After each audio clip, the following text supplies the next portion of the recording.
This is White Plains Week, the weekly roundup of White Plains, Westchester, and world news.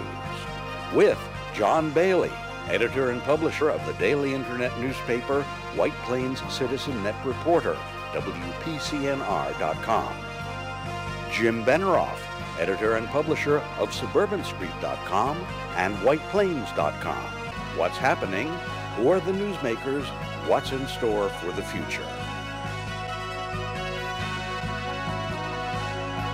The views and opinions expressed on this program are solely those of the participants. White Plains Week is presented on Optimum Cable Channel 76, Verizon Fios Channel 45, and on the internet at whiteplainsweek.com, youtube.com, and wpcommunitymedia.org. Now, White Plains Week.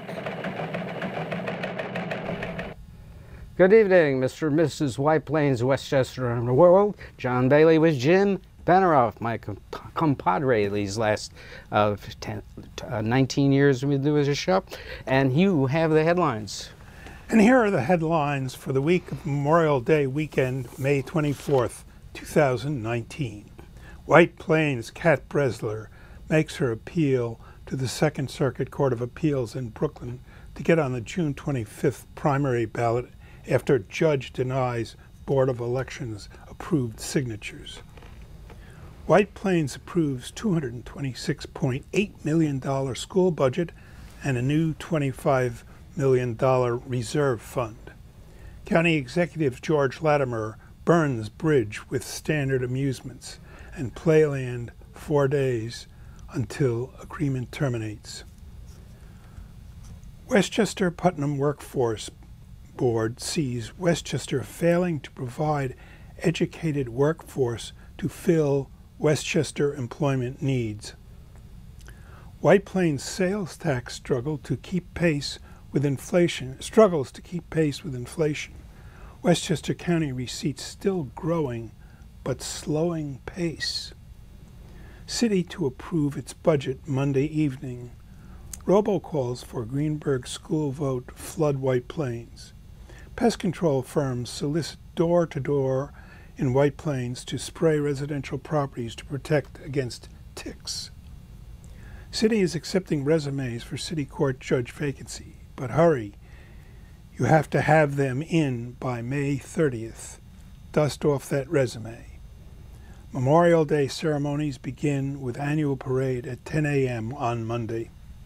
Thank you, Jim. And now we go to the White Plains Week video newsreel March of Time for May 24th, 2019. And the action is at the Second Circuit Court of Appeals, the courthouse shown here, down in Brooklyn, where Kat Bresler, on the next slide, had her lawyer submit her appeal to have the appellate court put her back on the primary ballot June the 25th.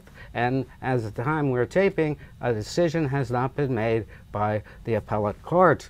And Ms. Bresler did say in a statement that she felt her attorney had carved out an avenue for whereby the court can see to put her back on the ballot because of her signatures being thrown out, even after the Board of Elections approved them.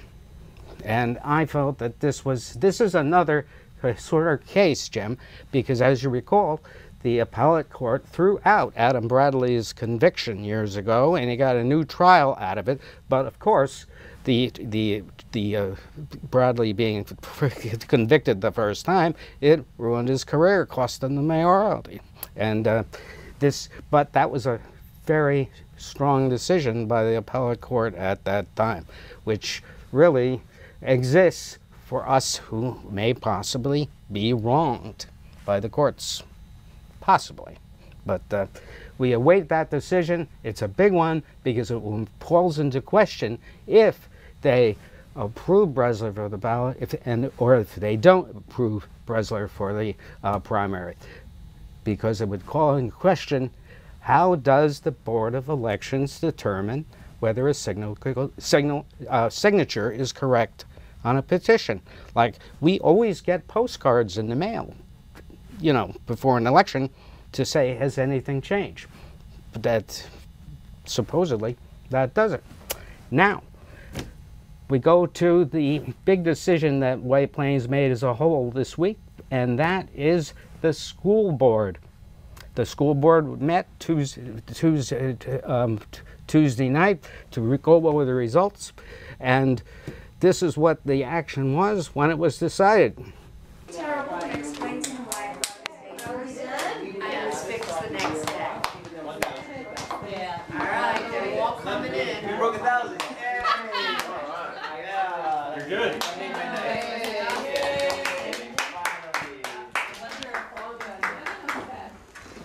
Wow. All right. Pleasantville's got nothing with their 912. You know, Ken, you're the best person. Wait, how's Halifax? We're not up yet. They haven't said, but it looks like the majority of them are all passing. And it looks like Jim will be okay. Eastchester was tight, 264 to 235. There's an article about their blind. Jim's standing by. Jim's standing, yeah, I saw Ooh, that. Church Street. Whoa. She had a lot. Wow. Yeah, whoa, yeah. 221. I can't see what Awesome. Awesome. Can I tell Colin? What do you have to say, Superintendent? Well, I'll tell you, I'm just really grateful.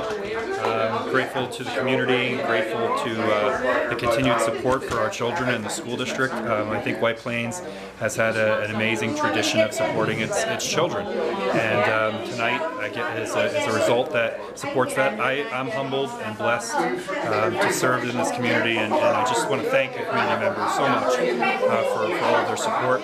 It's great to have Trustee Cheryl Brady back, as well as Trustee Charlie Norris, and I'll tell you what, we're going to start working on the budget for 2020-2021 tomorrow. So we'll keep up the good work, and thank you very much. Congratulations. Thank you.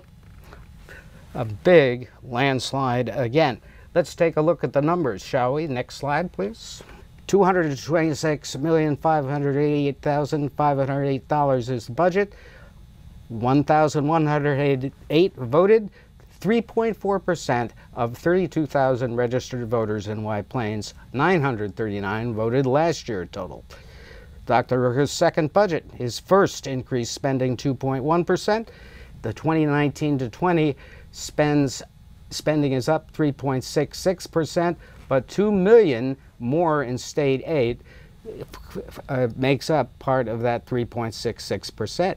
Without state aid, the budget would be $224.6 million, an increase of 2.7%.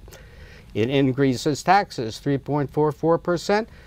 They approved $6.4 million for improvement projects, using up $16 million from the first reserve fund, and they approved a $25 million reserve fund over 10 years, accruing year to year unexpended funds, which is how Jim, the school district, is planning on furnishing their needs. What do you think about the vote? Well, I think the vote is terrific. I think that Ricca is probably one of the best, if not the best, superintendent we've ever had. I would agree, in a long time. Yeah. You know, I think that he's extremely conscientious, and you know, I think he knows what he's doing.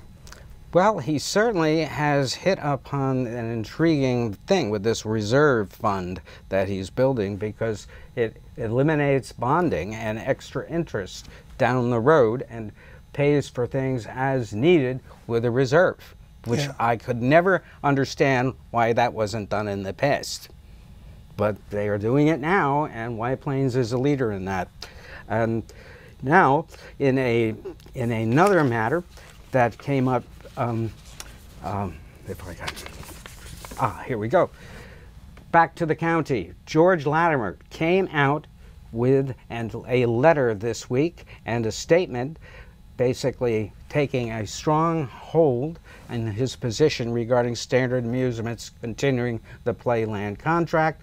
In this letter, that's the first page, you can see that he's taking a very strong stance. He wants them out. There doesn't appear to be too much room for compromise in this letter. If you can see the second page, Standards behavior is inconsistent with a good faith intention to continue a contractual relationship that would span 30 years. It is unlikely that a meeting can repair this damage and restore the company's bad faith and conduct.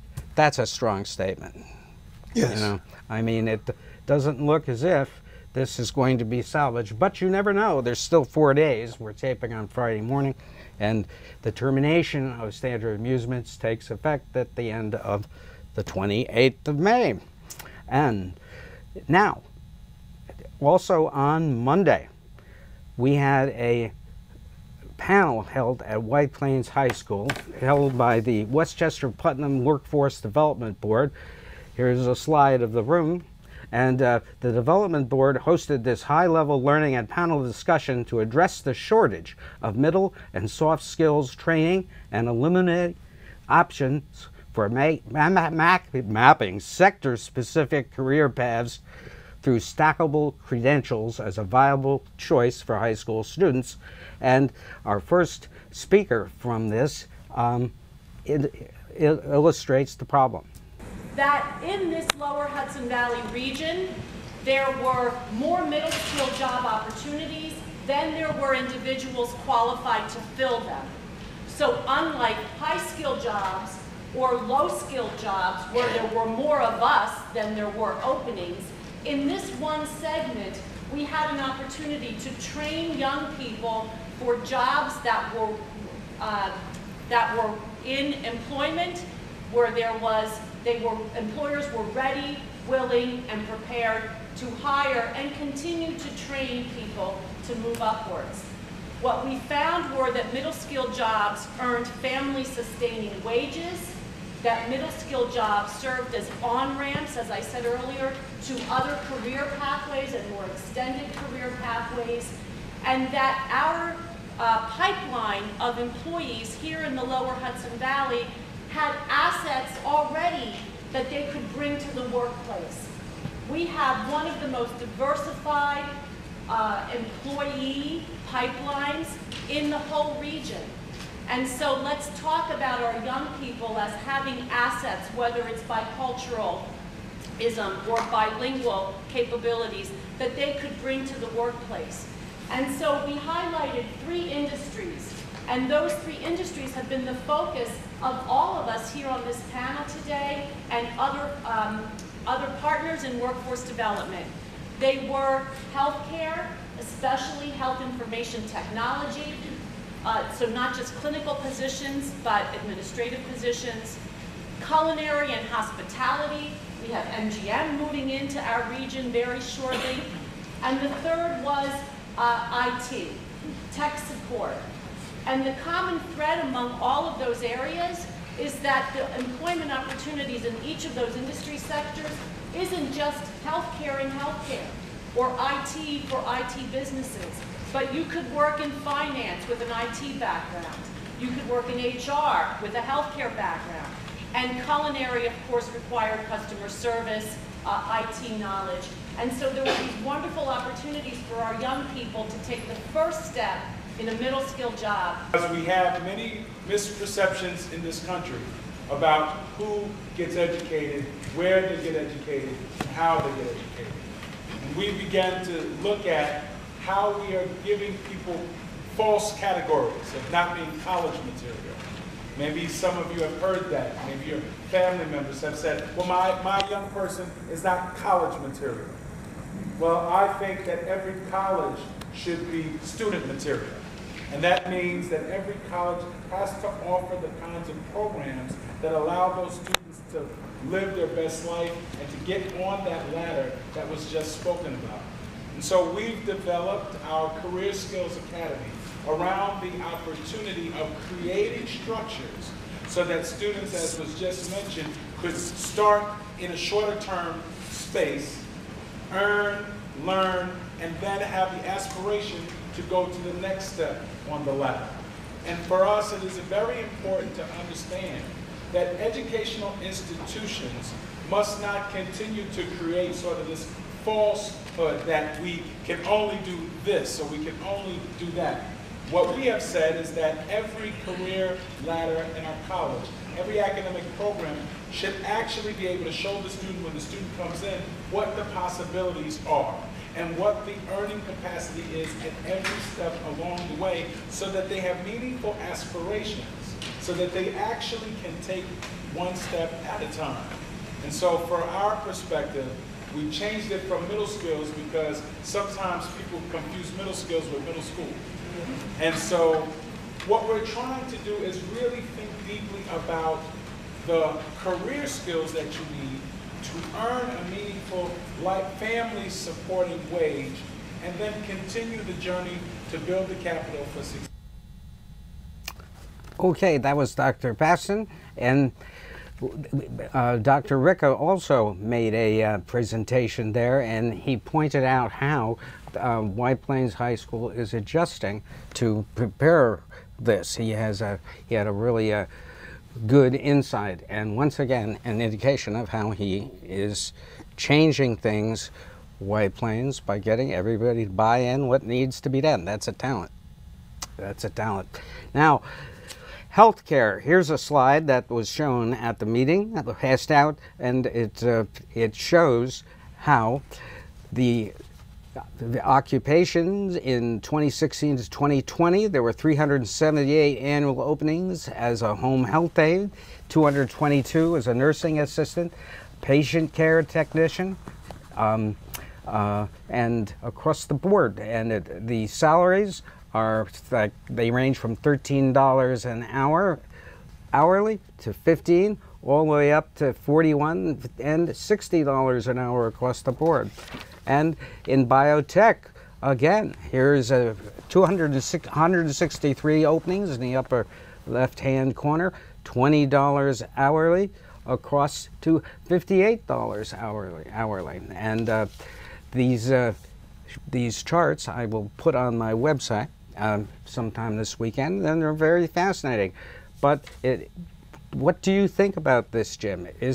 How can this be achieved? For one thing, in Westchester, to my way of thinking, the minimum salary that somebody can be paid is $20 an hour. Yeah.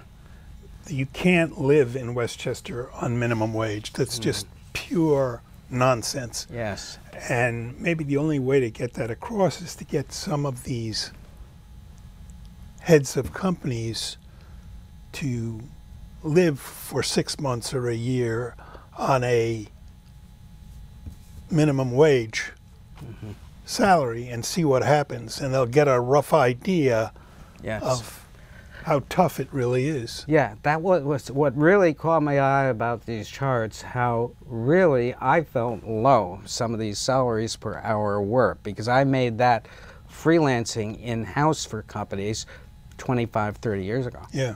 And I mean, I was getting 50 an hour, and this is a problem.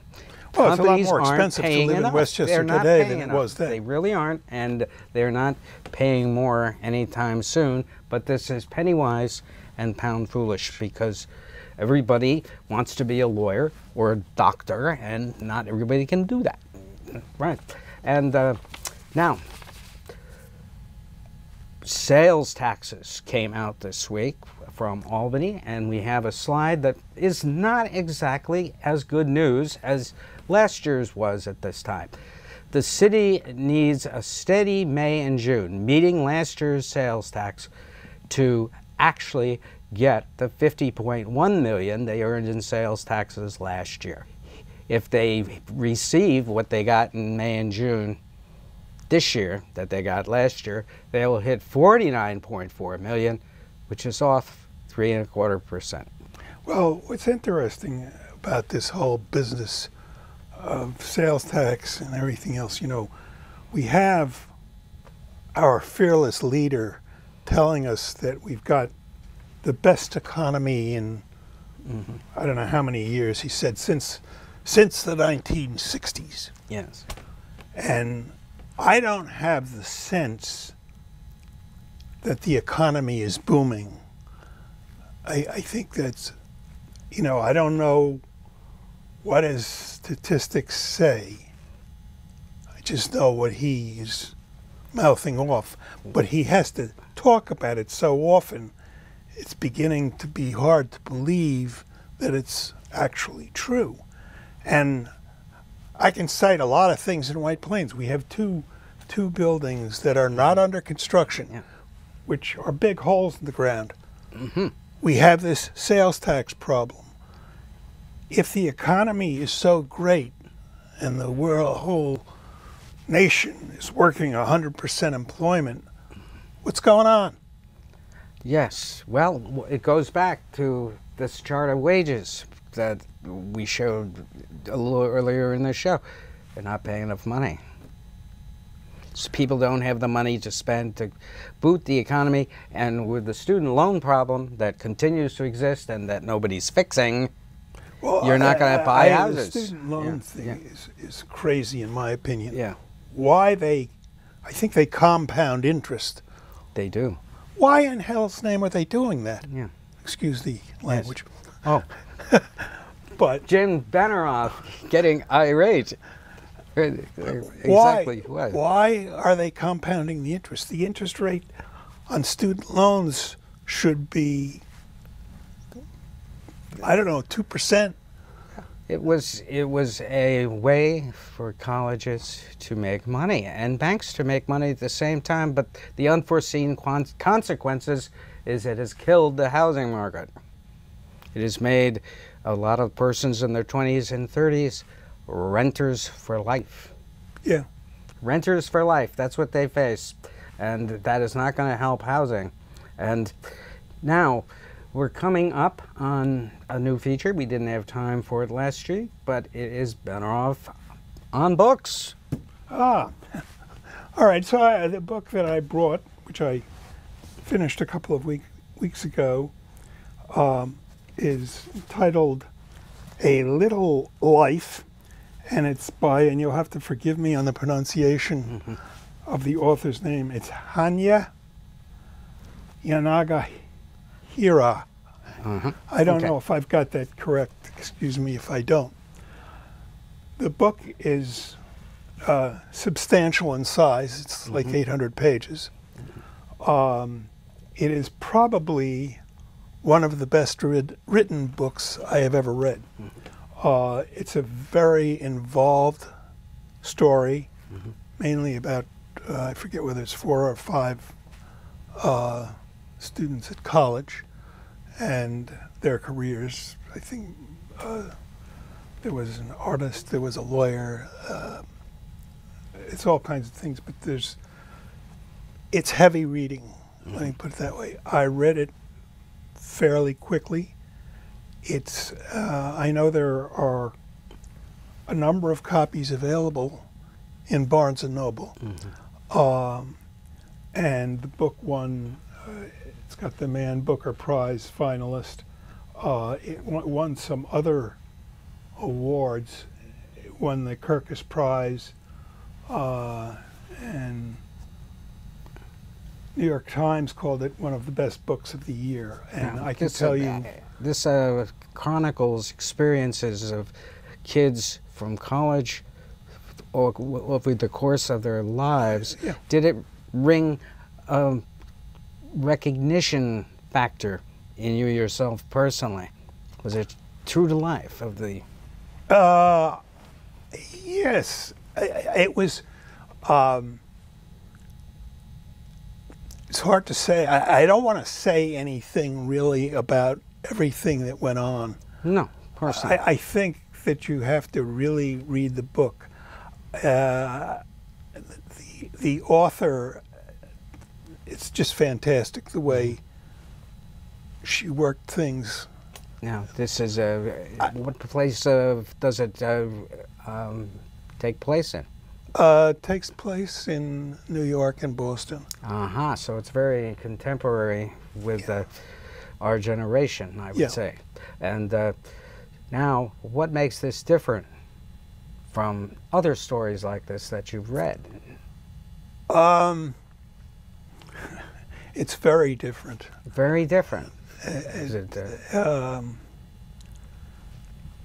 it gets rings true, in other words.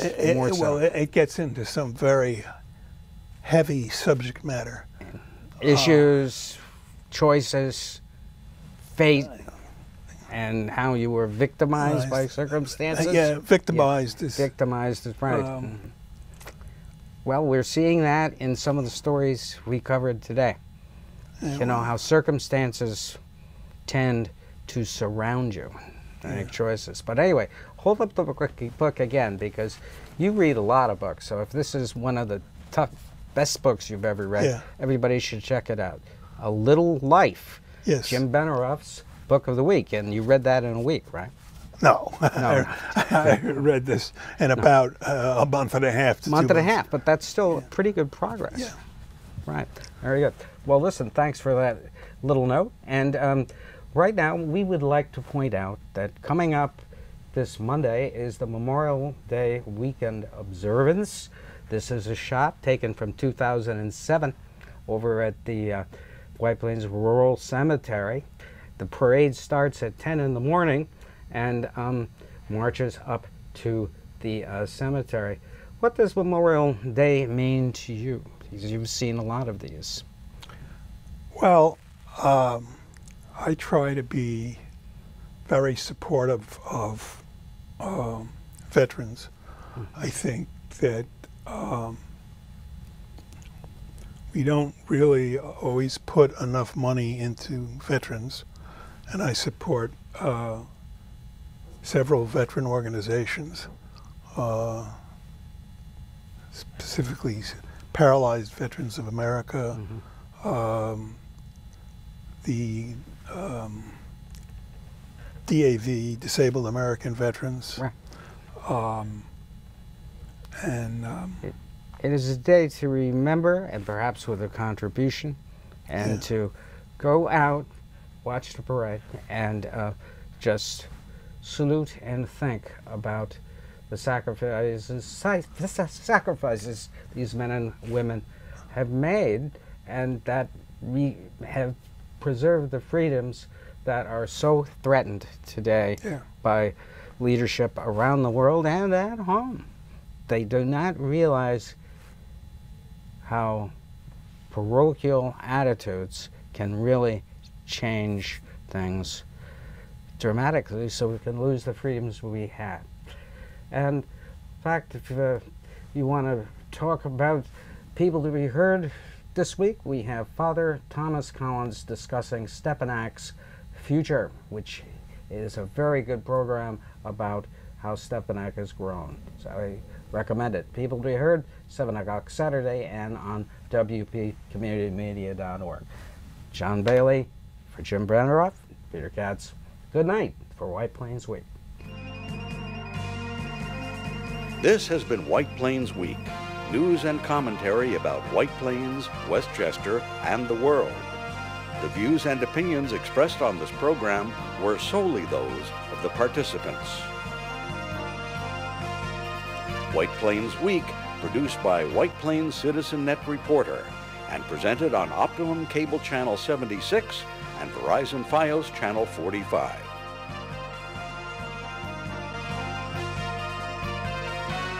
You may view White Plains Week anytime on the internet at whiteplainsweek.com, youtube.com, and wpcommunitymedia.org.